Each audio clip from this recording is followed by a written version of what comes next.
मुश्किल को देखकर घबरा जाते हैं और अपनी हार मान लेते हैं, और दूसरे वे जो उसी मुश्किल को अपनी ताकत बनाकर आगे बढ़ जाते हैं। आचार्य चाणक्य कहते हैं कि मनुष्य की सबसे बड़ी शक्ति उसका धन या शरीर नहीं, बल्कि उसकी बुद्धि और उसका अनुशासन होता है। जिस व्यक्ति ने अपनी सोच पर नियंत्रण पा लिया, उसे दुनिया की कोई ताकत रोक नहीं सकती। लेकिन जो व्यक्ति हर समय बहाने बनाता है, किस्मत को दोष देता है और अपनी असफलता की जिम्मेदारी लेने से बचता है, वह जीवन भर संघर्ष करता रहता है, फिर भी सफलता उससे दूर ही रहती है। सोचिए, एक ही गांव में रहने वाले दो युवकों को एक जैसा समय, एक जैसी परिस्थितियां और एक जैसे अवसर मिले।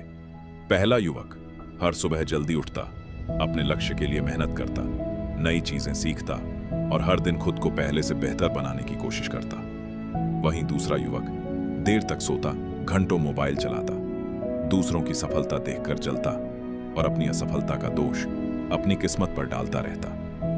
कुछ वर्षों बाद पहला युवक सफलता की ऊंचाइयों पर पहुंच गया, जबकि दूसरा युवक वहीं खड़ा रह गया जहां से उसने शुरुआत की थी। फर्क उनकी किस्मत में नहीं था, फर्क उनकी आदतों और उनके फैसलों में था। चाणक्य कहते हैं कि समय सबसे बड़ा धन है। खोया हुआ पैसा वापस कमाया जा सकता है, लेकिन बीता हुआ समय कभी वापस नहीं आता। इसलिए जो व्यक्ति अपने समय की कीमत समझता है, वही अपने भविष्य को बदल सकता है। सफल लोग अवसर का इंतजार नहीं करते, बल्कि अपनी मेहनत से अवसर पैदा करते हैं। जीवन में कठिनाइयां हर किसी के सामने आती हैं, लेकिन वही लोग आगे बढ़ते हैं जो कठिनाइयों से डरते नहीं, बल्कि उनसे सीखते हैं। याद रखो, सोना आग में तपकर ही कुंदन बनता है और हीरा वर्षों तक दबाव सहने के बाद ही चमकता है।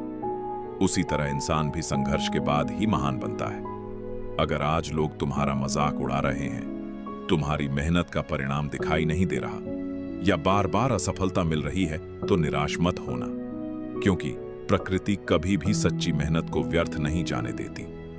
आज से एक फैसला करो कि तुम बहाने नहीं बनाओगे, शिकायत नहीं करोगे और हर दिन खुद को पहले से बेहतर बनाने की कोशिश करोगे। जब दुनिया सो रही होगी, तब तुम अपने सपनों के लिए मेहनत करोगे। जब लोग तुम्हें कमजोर समझेंगे, तब तुम अपनी ताकत बनाओगे, और जब लोग तुम्हारा मजाक उड़ाएंगे, तब तुम मुस्कुराकर अपने लक्ष्य की ओर बढ़ते रहोगे। क्योंकि इतिहास उन्हीं लोगों का लिखा जाता है जो परिस्थितियों के सामने झुकते नहीं, बल्कि उन्हें बदलने का साहस रखते हैं। अंत में आचार्य चाणक्य की एक बात हमेशा याद रखना, जो व्यक्ति स्वयं पर विजय प्राप्त कर लेता है, उसे दुनिया की कोई शक्ति पराजित नहीं कर सकती। इसलिए दूसरों से मुकाबला मत करो, हर दिन कल वाले अपने आप से बेहतर बनने की कोशिश करो। क्योंकि जिस दिन तुमने अपने मन, अपने समय और अपनी आदतों पर नियंत्रण पा लिया, उसी दिन सफलता तुम्हारे कदम चूमेगी और दुनिया तुम्हें तुम्हारी मेहनत से पहचानेगी।